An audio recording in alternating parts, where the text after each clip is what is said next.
नमस्कार दोस्तों, मैं संध्या सिंह आज हाजिर हूँ आपके सामने एक नए वीडियो के साथ। आज हमारा टॉपिक है पूजा रानी क्वार्टर फाइनल में कैसा प्रदर्शन करेंगी ओलंपिक 2020 जो कि जापान में हो रहा है और यहाँ पर क्वार्टर फाइनल में ये ली के साथ भिड़ंत करेंगी। तो दोस्तों आइए जानते हैं कि इनका प्रदर्शन कैसा रहेगा क्वार्टर फाइनल में। क्या ये कुछ भारत के लिए काम कर पाएंगी कि नहीं। तांबा, कांसा, सिल्वर, गोल्ड क्या लेकर आएंगी ये हमारे लिए। जानने के लिए चलिए देखते हैं हमारा ये वीडियो। आगे प्रोसीड करें इससे पहले मैं आपको बता दूं, अगर आपको ये वीडियो अच्छा लगे तो सब्सक्राइब और शेयर करना ना भूलें और एज वेल एज हमारे वीडियो को सब्सक्राइब करके हमारे एक नए सब्सक्राइबर में बढ़ोतरी कीजिए। चलिए देर न करते हुए शुरू करते हैं। दोस्तों पूजा रानी का जन्म हरियाणा में भिवानी डिस्ट्रिक्ट में हुआ है। हवा सिंह इनके फादर का नाम है। दोस्तों इनके बेसिक्स के बारे में जानते ही हैं हम सभी लोग। इसके बारे में प्रश्न कुंडली में हम अगर किसी के जीत हार के बारे में जानना चाहते हैं तो कुछ इसके बेसिक्स के नियम हैं। इससे पहले क्योंकि ये दोस्तों यहाँ पे सिर्फ एक फलित का विचार नहीं किया जा रहा, यहाँ पर आपको हम ये भी बताना चाहते हैं कि कभी प्रश्न कुंडली में अगर जीत हार की चीज़ अगर देखी जाती है तो मेरे हिसाब से या मेरी नॉलेज से, मेरी समझ से वो कौन सी चीज़ें हैं जिसे हमें देखना चाहिए। दोस्तों फर्स्ट हाउस जो होता है, लग्न जो होता है वो हम होते हैं या हम जिनके बारे में जानना चाहते हैं या जिसको हम जीतने के लिए देखना चाहते हैं, यानी हमारी कंट्री, हमारा कैंडिडेट। और जो 7वां हाउस होता है यानी 7th हाउस होता है, वो 7th हाउस हमारे दूसरे पर्सन को रिप्रेजेंट करता है, हमारे कंपटीटर को रिप्रेजेंट करता है। तो दोस्तों बेनिफिक और मैलेफिक इन लग्न में और 7th हाउस में किसमें है पहले ये देखना चाहिए कि 7th हाउस में बेनिफिक मैलेफिक है या फिर लग्न में मैलेफिक और बेनिफिक है। दोस्तों जैसा पता है कि मैलेफिक अगर होता है तो सामने वाली पार्टी में अगर मैलेफिक यानी कि 7th हाउस में मैलेफिक हो गया तो सामने वाला यानी जो लग्न है उसमें अगर कोई भी ग्रह नहीं है तो इट मीन्स कि हमारा कंपटीटर बहुत स्ट्रांग हो जाता है। और उसके साथ ही साथ दूसरा नियम दोस्तों ये है कि लग्न लॉर्ड और 7th लॉर्ड में कौन स्ट्रॉन्गर है। जो स्ट्रांग होगा, जो बहुत स्ट्रांग होगा प्लैनेट, जिसका भी प्लैनेट बहुत स्ट्रांग होगा वो उसकी चांसेस जीतने के ज़्यादा होते हैं। तीसरा नंबर ये है दोस्तों कि लग्न लॉर्ड और 7th लॉर्ड जो भी ग्रह बनता है उसमें से कोई भी ग्रह अगर रेट्रोग्रेड हो जाता है, यानी इन भावों से संबंधित जो भी लॉर्ड बनते हैं अगर उसमें से कोई एक भी या कोई जिसका भी प्लैनेट अगर रेट्रोग्रेड हो गया तो वो वीक माना जाता है, उसके जीतने के चांसेस दोस्तों कम होते हैं। नेक्स्ट ये है कि लग्न लॉर्ड और 7th लॉर्ड में जो भी प्लैनेट स्ट्रॉन्ग होता है अगर वो केंद्र में बैठा है या उसके साथ ही साथ वो डिग्री में कम है तो भी इसमें ज़्यादा चांसेस होते हैं जीतने वाले के। अगर लग्न लॉर्ड की डिग्री कम है और वो केंद्र के भाव में बैठा हुआ है तो उसके चांसेस ज़्यादा होते हैं। और वहीं पर 7th लॉर्ड अगर कहीं लग्न या केंद्र में या त्रिकोण के भाव में या लेसर डिग्री यानी कम डिग्री में बैठा हुआ है तो वो स्ट्रॉन्ग है और उसके चांसेस ज़्यादा होते हैं। दूसरी थ्योरी ये है दोस्तों कि लग्न लॉर्ड और 7th लॉर्ड के बीच में आप ये देखना होगा कि किसका यानी लग्न लॉर्ड या 7th लॉर्ड किसका इस साल जो है सूर्य से हो रहा है। दोस्तों सूर्य से जिस भी प्लैनेट यानी जिस भी ग्रह का जिसका भी ग्रह यानी लग्न यानी इंसान पर्सन खुद हो गया और 7th लॉर्ड यानी उसका कंपटीटर जिसका भी प्लैनेट सन के साथ इस साल करेगा वो उसके चांसेस जीतने के ज़्यादा होंगे। सबसे लास्ट चीज़ ये है दोस्तों कि लग्न लॉर्ड और 7th लॉर्ड को कंसीडर हम हर तरह से दोस्तों करेंगे, लाइक कि वो मतलब किस राशि में उच्च होता है, त्रिकोण में, केंद्र में स्ट्रॉन्ग, उसकी स्ट्रेंथ कंसीडरेशन करने का जो भी हमारा बेसिक्स का फंडा है उसी फंडे से ही हमें उसका स्ट्रॉन्ग स्ट्रेंथ को मतलब जज करना है। वहीं पर अगर 4th राशि यानी कि 4th हाउस में जो राशि पड़ती है अगर वो कैंसर, स्कॉर्पियो, एक्वेरियस या पाइसी राशि पड़ती है तो हमें और उस भाव पर अगर कोई बेनिफिक इन्फ्लुएंस पड़ता है तो पर्सन की डिफीट बहुत इजीली होती है, यानी मतलब वो बहुत जल्दी इजीली डिफीट करता है दूसरों को यानी सामने वाले पार्टी को। तो दोस्तों ये थे कुछ बेसिक्स के नियम जहाँ पर हम प्रश्न कुंडली में देखते हैं कि किसी इंसान की जीत और हार कैसे होगी। आपके सामने धनु लगन की कुंडली है। ये कुंडली उस टाइम की है जब मैंने ये प्रश्न पूछा था, और प्रश्न के टाइम पे जो भी राशि उदय हुई थी वो राशि ये है। और मैंने जो टाइम लिया था दोस्तों 4:48 का टाइम था, और आज की तारीख यानी कि 30 जुलाई 2021, और प्लेस था दोस्तों कानपुर। तो इस कुंडली में विचार करेंगे कि क्या हमारा पूजा रानी का क्वार्टर फाइनल क्लियर होगा, पास होंगी अच्छे से नंबर से। धनु, पहले तो हम जज करेंगे कि लग्न का जो मालिक है वो धनु राशि यानी कि गुरु है। गुरु तीसरे भाव में बैठा है कुंभ राशि में, जो कि रेट्रो है। दोस्तों पहली थ्योरी हम लगाएंगे कि लग्न लॉर्ड में कौन स्ट्रॉन्गर है, लग्न लॉर्ड या सेवंथ हाउस का लॉर्ड। दोस्तों अगर हम देखें तो सेवंथ हाउस का लॉर्ड मरकरी बनता है, जो कि कर्क राशि में अष्टम भाव में कंजक्शन में बैठा है सूर्य के साथ। और वहीं पर अगर लग्न लॉर्ड की देखते हैं तो डिग्री 5 डिग्री है, और मरकरी की डिग्री 8 है, और एज वेल एज मरकरी यहाँ पर कंजक्शन होने की वजह से सूर्य के सारे रोशनी या कह सकते हैं सूर्य का स्ट्रेंथ उसे मिल गया है यहाँ पर दोस्तों।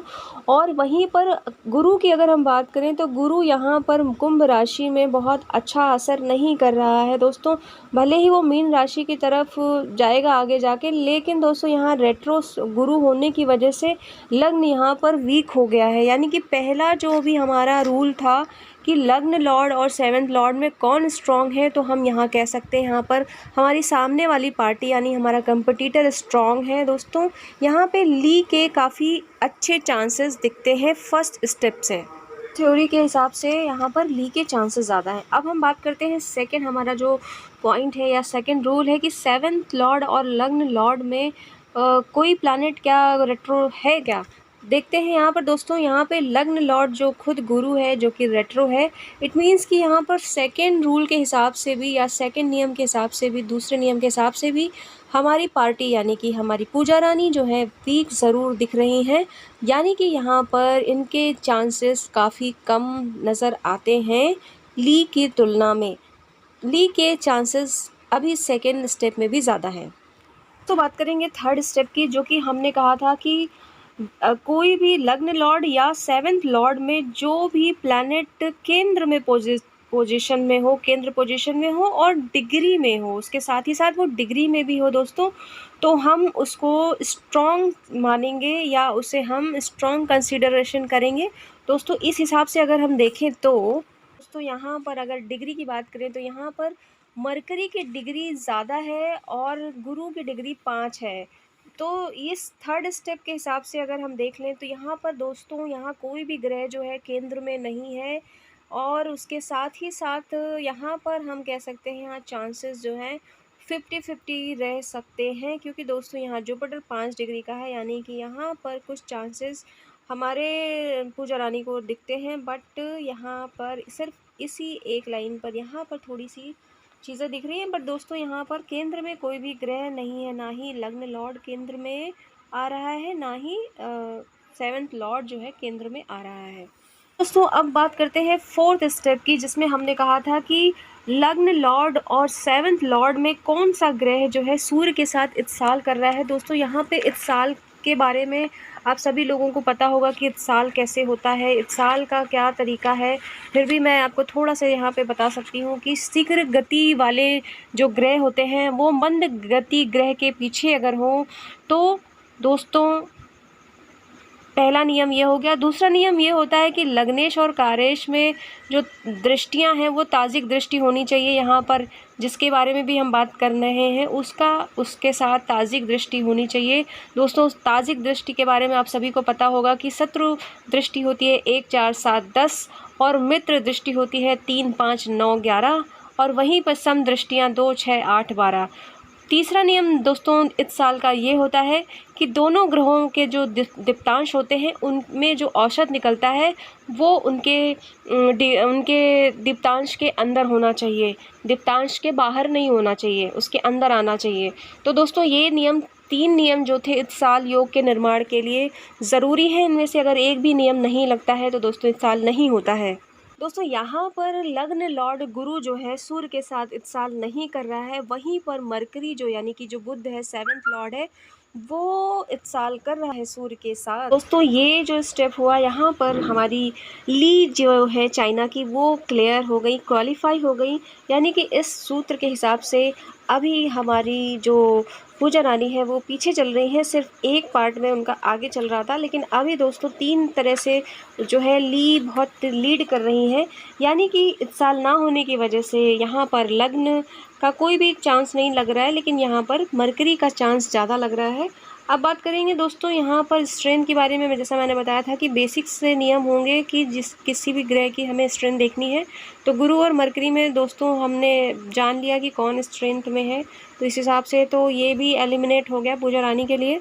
यहाँ पे जो लास्ट रूल है हमारा वो ये कहता है कि 4th हाउस में अगर कर्क राशि, वृश्चिक राशि और एरीज राशि और एक्वेरियस राशि अगर आती है और एज वेल एज मीन राशि अगर 4th हाउस में आती है और वहाँ पर कोई बेनिफिक प्लैनेट का असर है और उसके ऊपर भी अगर बेनिफिक दृष्टि है, तो जो पर्सन होता है, जो हमारा कैंडिडेट होता है, वो सामने वाली पार्टी को बहुत ईजिली डिफीट करता है। दोस्तों यहाँ पर मीन राशि 4th हाउस में आ रही है और उसमें जो है चंद्रमा बैठा हुआ है, लेकिन दोस्तों यहाँ पर इसी के साथ ही साथ शनि की दृष्टि भी चंद्रमा पे पड़ रही है, जिस हिसाब से जो भी डिफीट करने का जो होगा वो बहुत संघर्ष करना पड़ेगा, उसमें बड़ी मशक्क़त करनी पड़ेगी, या ये कह सकते हैं दोस्तों यहाँ पर चंद्रमा की दृष्टि इस तरह से तो ये अनुमान लग गया कि पूजा रानी क्वार्टर फाइनल क्लियर नहीं कर पाएंगी। चलिए दोस्तों अब हम उस कुंडली पे विचार करते हैं जो कि 31 जुलाई 2021 को टोक्यो में जब गेम खेला जाएगा उस टाइम पे जो कुंडली का निर्माण होगा उसके हिसाब से हम देखेंगे कि पूजा रानी क्वार्टर फाइनल जीतती हैं कि नहीं जीतती हैं। दोस्तों सामने जो आपके कुंडली दिख रही है वो उस तारीख की है जिस तारीख को ये टूर्नामेंट यानी ये क्वार्टर फाइनल होगा, यानी 31 जुलाई 2021 3:36 PM स्थान टोक्यो से ये कुंडली हमने जनरेट करी है। तो दोस्तों वृश्चिक राशि लग्न में हो रही है और वहाँ पर केतु बैठा हुआ है और उसके 7th हाउस में राहु बैठा हुआ है, जैसा कि प्लैनेट पोजीशन आपने स्क्रीन पे देख रहे हैं। तो दोस्तों ये बताने से की ज़रूरत नहीं है, लेकिन हम अब फार्मूले पे चलते हैं। दोस्तों पहला स्टेप हमने बताया था कि लग्न लॉर्ड और 7th लॉर्ड में देखना है कि हमें कौन सा ग्रह स्ट्रांग है। यहाँ पर लग्न लॉर्ड मंगल बनता है जो कि 10th हाउस में बैठा है, वो भी वीनस के साथ बैठा है, और 7th हाउस का जो लॉर्ड होता है वो वीनस, वो भी 10th हाउस में बैठा है। दोस्तों सामने जो कुंडली है उसको हम एनालाइज करेंगे, लग्न लॉर्ड और 7th लॉर्ड में कौन स्ट्रांग है। लग्न लॉर्ड हमारा मंगल है जो कि 10th हाउस में अच्छी जगह पर बैठा हुआ है दोस्तों। सिंह राशि उसकी अच्छी शत्रु मित्र राशि है और 10th हाउस उसमें बली होता है दोस्तों। यहाँ पर अगर 7म भाव का स्वामी की बात करें वीनस, तो इस हिसाब से अगर हम देखें तो वीनस 17 डिग्री का है दोस्तों। यहाँ पर वीनस सूर्य की राशि में बैठ गया है तो सूर्य की राशि में इतना अच्छा नहीं माना जाएगा। यहाँ पर एक हिसाब से देखें तो यहाँ पर अगर लग्न देखें तो केतु और 7th हाउस में राहु, यहाँ राहु ज़्यादा स्ट्रॉन्ग है कंपेयर देन केतु के, तो यहाँ 7th हाउस में एक पूरी तरह से बैलेंस दिख रहा है। यहाँ पर हम ये कह सकते हैं कि दोनों में एक अच्छी ज़बरदस्त टक्कर होने की संभावना हो सकती है, संभावना बनेगी। और अब हम सेकेंड स्टेप में जाते हैं दोस्तों। यहाँ सेकेंड स्टेप में अगर हम बात करें तो लग्न लॉर्ड और 7th लॉर्ड में कोई भी ग्रह यहाँ पर रेट्रोग्रेड नहीं है, यानी कि दोनों में कोई भी वीक नहीं है दोस्तों। अभी तक दोनों के चांसेस यहाँ पर जीतने के बनते हैं।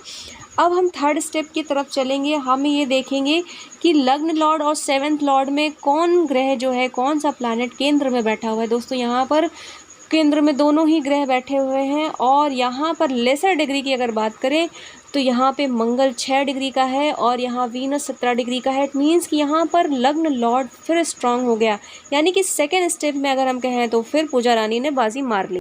अभी तक के में पूजा रानी ने चीज़ें अपने हाथ में रखी है, यानी कि अभी 2-3 स्टेप में पूजा रानी लीड कर रही है। यहाँ पर उन्हें कोई खतरा नज़र नहीं आ रहा है।